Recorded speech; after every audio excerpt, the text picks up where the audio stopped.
اساسگزاری صلح و وحدت ملی پیشوای ملت پرزیدنت جمهوری تاجیکستان محترم امامعلی رحمان و رئیس مجلس ملی مجلس عالی جمهوری تاجیکستان رئیس شهر دوشنبه محترم رستم امامعلی در بینای تعلیمی فاکولت‌های اقتصادی و مالیوی دانشگاه ملی تاجیکستان آثارخانه پیشوای ملت را که به عنوان دانشجویی و سهم سرور دولت در رشد منبع دانشگاه ملی تاجیکستان بخشیده شده است مورد استفاده قرار دادند.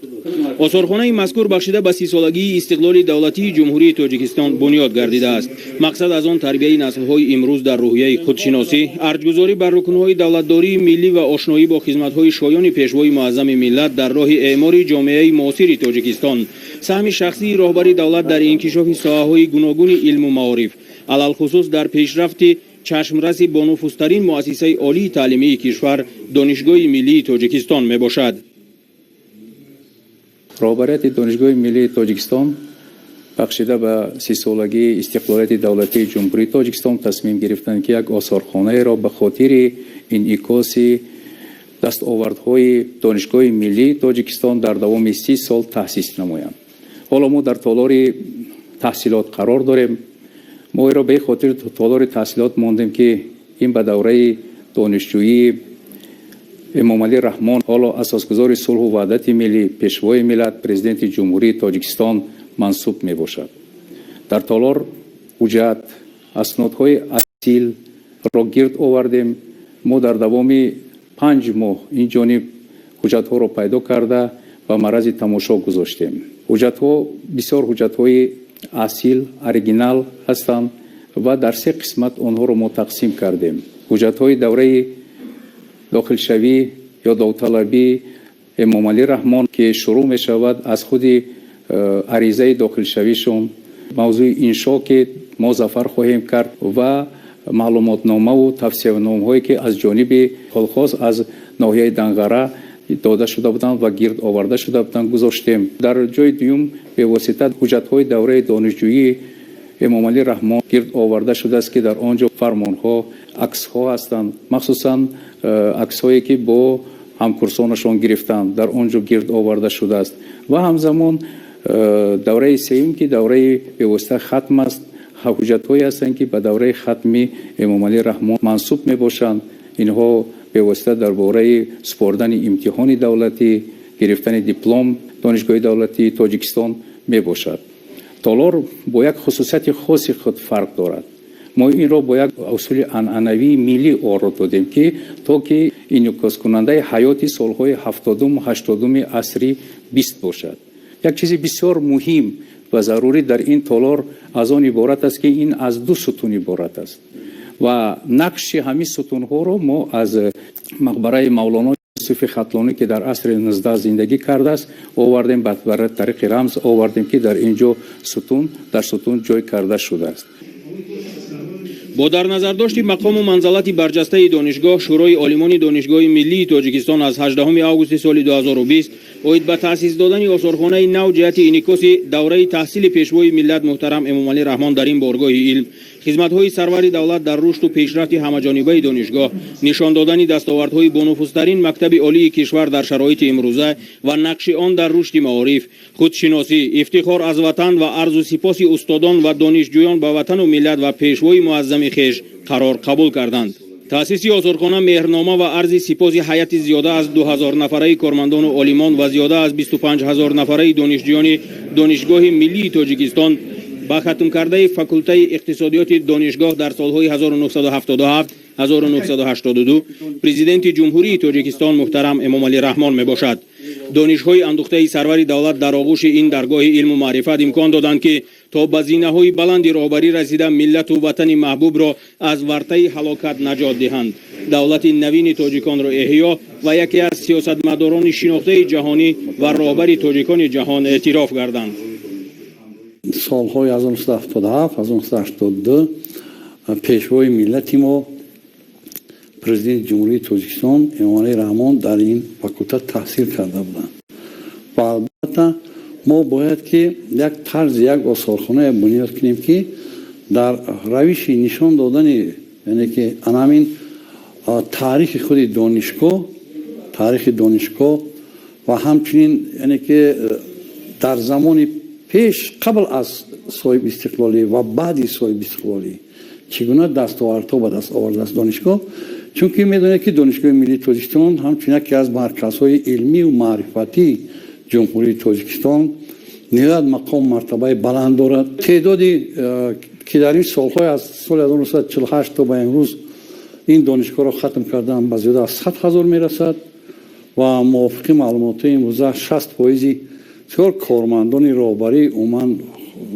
تمام ساحه‌های بسیار ساحه‌های خواجگی خلق جمهوری را ختم کنندگان همین دانشگاه ملی تشکیل میدن. و البته از دیگر جانب خودی اساسدار صلح و وحدت ما پرزیدنت جمهوری پیشوای ملت هم در همین دانشگاه تحصیل کرده بودند و ما تصمیم گرفتیم که یک آثارخانه در اینجا باید بنیاد شود. آثارخانه از 3 قسمت عبارت، یعنی که حجره پذیرایی، تالار تحصیلات و تالار استقلال. ما با این نشان دادن شدیم که یکمی که در خود تالار تحصیلات به واسطه دقت اساسی داده شده است با دوره تحصیل همچون دانشجو تحصیل پیشوای ملت هم سرور دولت هم در دانشگاه ملی تاجیکستان در سالهای 1977 تا 82 سال و ما کوشش کردیم که یک اتمسفر، یک فضای همون دوره سالهای 70 رو با وجود بیاریم. در تالار یکم وقتی که هر یک کسی به اینجا وارد میشد میبیند، با چشم خود دیدن میکند از حیات همون دوره مثلا میگیریم دانشگاه ما، یعنی تاریخی ما از دیگر جانب به واسطه شناس میشد با حیات و فعالیت دوره دانشجویی پیشوای ملت ما پرزیدنت ما که مثلا میگیم چقدر عریضه دادن، چقدر داخلی شدن، مثلا میگیم چگونه تحصیل کردن، چگونه، یعنی که یک دانشجوی عادی فرزند یک دهقان در همان دوره مثلا با شرافتی که در تحصیلی که در دانشگاه کرده بود تا با زینه‌های بلندی سیاسی جهانی تا همچون سیاستمدار جهانی امروز شناخته شدند. و این من باوری دارم که با دانشجو به هر یک بیننده بسیار تاثیر عمیق میرساند و تاثیر خوب میرساند و البته در دل هر یک دانشجو یک آرزوی پیدا میشود که اونم هم کوشش کند خواند تاثیر کند که شاید که به همین مثلا میگیم بلندی های گوییم که راهبری و علم و معرفت رسد. آثارخانه پیشوای ملت مطابق با طلبات زمان معاصر با در نظر داشت اصلیت و مضمون و مندرجه نگاره ها تأسیس داده شده، حس خودشناسی و وطن دوستی، افتخارمندی و ذوق استتیکی بیننده را دوچند می نماید. وظیفه اساسی آثارخانه انعکاس فعالیت دوره تحصیل محترم امام علی رحمان در فاکولته اقتصادیات دانشگاه و سهم راهبری دولت در رشد دانشگاه می باشد. اکسپونات های آثارخانه آوان تحصیل محترم امام علی رحمان در این مؤسسه را فرا گرفته نادرترین سند از قبیل عریضه داخل شوی، ورقه امتحانی، موضوع انشای داخل شوی با مؤسسه عالی تعلیمی، بلیت دانشجویی، دفترچه امتحانی، کارهای کورسی، دیپلم و فرمان ختم، اینچنین فنهای تعلیمی بخش اقتصادی، دستاوردهای عالمان دانشگاه و غیره ها در تالار منقش و زیبای آن نگهداری می شوند. بسیار تشبوس خوب شد و طوری می‌بینیم زحمتی بسیار فراوان شده است و تأسیس این گوشه در دانشگاه ملی تاجیکستان اگر هم خیلی یک مرور کنید، اگر در یک گوشه بسیار خرد تاریخی بیش از 70 سالی دانشگاه ملی درج یافته است. ما در اینجا از روزهای اول از تأسیس دانشگاه تمام رکتوران دانشگاه و صحیفه هایی که با تاریخ خلق تاجیک، با تاریخ نوین خلق تاجیک دخل دارند در اینجا انعکاس یافتند و بسیار باعث افتخار است که این مرکز بسیار زیبا و محتشم با در نظر داشتی معماری ملی، هنر ملی آرایش یافته است و یک نفری که هر نفری که به دانشگاه میآید وقتی که همین گوشه رو میبیند کافی است که از بنیاد دانشگاه تا امروز به تاریخ بسیار درخشان دانشگاه ملی که مرکز و معمن کادرهای بسیار بزرگی نه تنها جمهوری بیرون از آن است آشنا شود و البته جای افتخار است که پیشوای ملت نیز فارغ التحصیل همین دانشگاه هستند و من از ریاست دانشگاه از نفرایی که همین کار مسئول بودند و برای به سامان رسیدن اون تلاش کردند، همین صحیفه یکی از صحیفه های خوبی دانشگاه که تمام آثار و تمام نشانه هایی که از حضور یک زمان دانشجو و امروز رهبری کشور ما هست در اینجا جمع آوری شدن. و همچنین اگر شما مشاهده کرده باشید تمام آثاری که تمام آثار هم نباشد تقریبا بهترین نمونه آثاری استادان دانشگاه در اینجا به نمایش گذاشته شدند که نشان از خدمت آنها برای اطلاع جامعه تاجیکستان، برای ترویج علم و تدریس خدمت کردند. و نکته دیگر این که در دانشگاه در این دوام 70 سالی که از تأسیس دانشگاه می‌گذرد استادای زیادی در این دانشگاه خدمت کردند. نام آنها، یاد آنها که بعضی آنها امروز در میان ما نیستند و نفرایی که با افتخارنامه و با دیگر عنوان‌های عالی وطن قدردانی شدن در اینجا ما می‌بینیم. در مجموع دیدن این زیارت همین گوشه من فکر میکنم به کس مسرت میبخشد و یکی از قسمت‌های بسیار مهمی تاریخ وطن در همین یک گوشه خرد با چشم سر مشاهده میکنند. آثارخانه از اتاق پذیرایی و دو تالار تحصیل و استقلال عبارت بوده. نگاره ها از نگاهی تاریخی مرتب شدند. مثلا چپ پرچم دولتی گذاشته شده است.